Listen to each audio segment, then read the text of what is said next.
ಸಂದರ್ಭದಲ್ಲಿ ರಾಜ್ಯದ ಜನ ಕಾಂಗ್ರೆಸ್ ಪಕ್ಷಕ್ಕೆ ಗ್ಯಾರಂಟಿಗಳನ್ನು ಕೊಡಿ ಅಂತೇಳಿ ಬೇಡಿಕೆಯನ್ನು ಇಟ್ಟಿರಲಿಲ್ಲ. ಹೇಗಾದ್ರೂ ಮಾಡಿ ರಾಜ್ಯದಲ್ಲಿ ಅಧಿಕಾರಕ್ಕೆ ಬರಬೇಕು ಅನ್ನುವ ಒಂದು ಹಪಾಹಪಿ ಕಾಂಗ್ರೆಸ್ ಪಕ್ಷಕ್ಕೆ ಏನಿತ್ತು.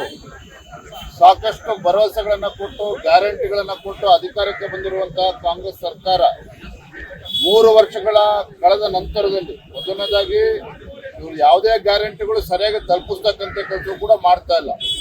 4 ತಿಂಗಳು 5 ತಿಂಗಳು ಗೃಹಲಕ್ಷ್ಮಿ ಯೋಜನೆಗಳನ್ನ ತಡೆ ಹಿಡಿದುಕೊಂಡು ಚುನಾವಣಾ ಬಂದಾಗ ಒಂದು ರೀತಿ ಚುನಾವಣಾ ಲಕ್ಷ್ಮಿ ಆಗಿರುವಂಥದ್ದು ಗೃಹಲಕ್ಷ್ಮಿ.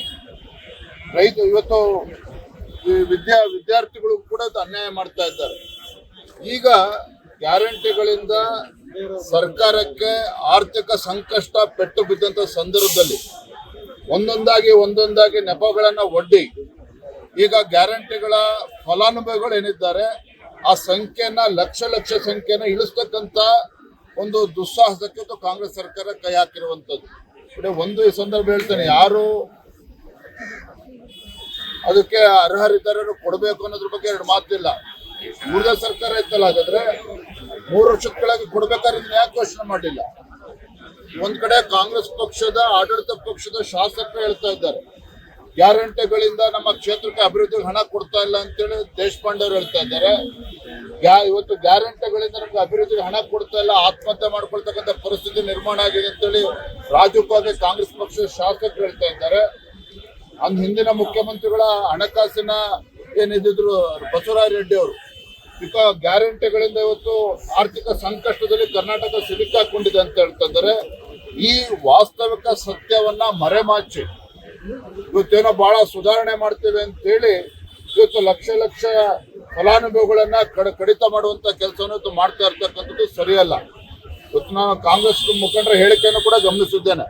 ಅನರ್ಹರಿಗೆ ಯಾಕೆ ಮತ್ತೆ ಚುನಾವಣಾ ಸಂದರ್ಭದಲ್ಲಿ ಹೇಳ್ಬೇಕಿತ್ತಲ್ಲ, ಹಾಗಾದ್ರೆ ಏನು ಮುಖಪುಟದಲ್ಲಿ ಜಾಹೀರಾತುಗಳನ್ನ ಕೊಡ್ತಾ ಇದ್ರಲ್ಲ, ಅರ್ಹರಿಗೆ ಮಾತ್ರ ನಾವು ಗ್ಯಾರಂಟಿಗಳನ್ನ ಕೊಡ್ತೇವೆ ಅಂತ ಹೇಳ್ಬೇಕಿತ್ತು ಮುಂಚೆ.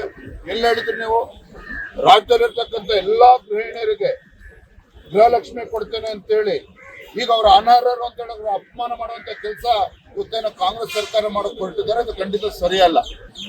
ಚುನಾವಣೆ ಸಂದರ್ಭ ಬಂದಾಗ ಹೇಳುವುದು ಒಂದು, ಈಗ ಬೇರೆ ಧ್ವನಿಯನ್ನ ಬದಲಾವಣೆ ಮಾಡ್ತಾ ಇರ್ತಕ್ಕಂಥದ್ದು, ಕತ್ತರಿ ಆಗ್ತಕ್ಕಂಥ ಕೆಲಸ ಯೋಜನೆಯನ್ನು ಮಾಡಿಕೊಟ್ಟಿದ್ದಾರೆ.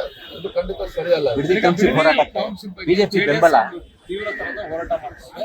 ಒಂದು ಪಾದಯಾತ್ರೆ ಮಾಡೋದಕ್ಕೂ ಕೂಡ ಜೆಡಿಎಸ್ ನಿರ್ಧಾರವನ್ನು ಮಾಡ್ತಾ ಇದೆ. ನಿಮ್ ನಿಲುವೇನಾಗಿದೆ? ಭಾರತೀಯ ಜನತಾ ಪಾರ್ಟಿ ನಮ್ಮ ನಿಲುವು ಸ್ಪಷ್ಟವಾಗಿದೆ. ಬಿಡದಿಲಿರ್ತಕ್ಕಂಥ ರೈತರ ಸಮಸ್ಯೆ ಇರ್ಬೋದು, ರಾಜ್ಯದಲ್ಲಿ ಎಲ್ಲೇ ರೈತರ ಸಮಸ್ಯೆ ಇದ್ದಾಗಲೂ ಕೂಡ ಭಾರತೀಯ ಜನತಾ ಪಾರ್ಟಿ ರೈತರ ಪರವಾಗಿ ಇರ್ತದೆ. ಹಾಗಾಗಿ ಬಿಡದಿನಲ್ಲೂ ಕೂಡ ಒತ್ತಾಯ ಪೂರ್ವಕವಾಗಿ ರೈತರ ಜಮೀನನ್ನ ಕಸ್ಕೊಳ್ಳೋದಕ್ಕೆ ಇವತ್ತೇನೋ ರಾಜ್ಯ ಸರ್ಕಾರ ಹೊರಟಿದೆ.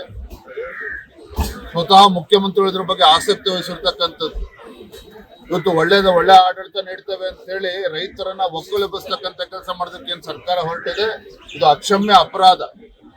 100% 100% ರೈತರು ನಾವು ಯಾವುದೇ ಕಾರಣಕ್ಕೂ ನಮ್ಮ ಜಮೀನನ್ನ ಯಾವುದೇ ಒಂದು ಟೌನ್ಶಿಪ್ ಆಗ್ಲಿ ಮತ್ತೊಂದು ಕಾಲ ಬಿಡ್ಕೊಡೋದಿಲ್ಲ ಅಂತ ಹೇಳಿದಂತ ಸಂದರ್ಭದಲ್ಲಿ ನಾನು ಆ ಪಕ್ಷದ ಏನು ರಾಹುಲ್ ಗಾಂಧಿ ಅವರು ಇದ್ದಾರೆ ವಿಪಕ್ಷ ನಾಯಕರು, ನಾನು ಆಗ್ರಹ ಪಡಿಸ್ತೇನೆ, ನೀವಾದ್ರೂ ಕೂಡ ನಿಮ್ಮ ಸರ್ಕಾರ ನಿಮ್ಮ ಮುಖ್ಯಮಂತ್ರಿಗಳ ಮೇಲೆ ಒತ್ತಡವನ್ನ ಹೇರಿ ಇವತ್ತು ರೈತರನ್ನ ಒಕ್ಕಲೆಬ್ಸಕ್ಕೆ ಏನು ಹೊರಟಿದ್ದಾರೆ ಮಾನ್ಯ ಮುಖ್ಯಮಂತ್ರಿಗಳು ಕಾಂಗ್ರೆಸ್ ಸರ್ಕಾರ, ಅದು ತಡೆಯುವಂತ ಕೆಲಸ ಮಾಡಬೇಕು ಅನ್ನುವ ಆಗ್ರಹವನ್ನ ಮಾಡ್ತಾ ಇದ್ದೇನೆ. ಇಲ್ಲ ಅಂತ ಹೇಳಿದ್ರೆ ಭಾರತೀಯ ಜನತಾ ಪಾರ್ಟಿಯು ಕೂಡ ರೈತರ ಪರವಾಗಿ ಉಗ್ರ ಹೋರಾಟವನ್ನ ಮಾಡ್ತೇವೆ ಅನ್ನೋದನ್ನು ಕೂಡ ಸ್ಪಷ್ಟಪಡಿಸಿದ್ದಾರೆ. ಸಿಎಂ ಶಿವಕುಮಾರ್ ಅವರು ಹೇಳಿದ್ದಾರೆ, ಪ್ರಧಾನಿ ನರೇಂದ್ರ ಮೋದಿ ಅವರೇ ಈ ಯೋಜನೆಯನ್ನು ಒಪ್ಕೊಂಡಿದ್ದಾರೆ, ಅವರೇ ಖುಷಿ ಪಟ್ಟಿದ್ದಾರೆ ಮೊನ್ನೆ ಭೇಟಿಯಾದ ಸಂದರ್ಭದಲ್ಲಿ.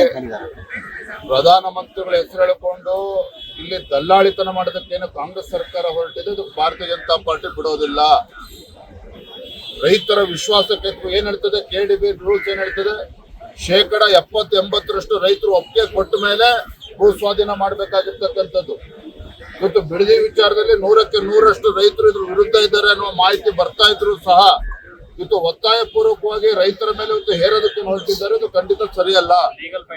ಬುರುಡೆ ಕೇಸು ಮತ್ತೆ ಮರು ತನಿಖೆಯನ್ನು ಮಾಡಬೇಕು.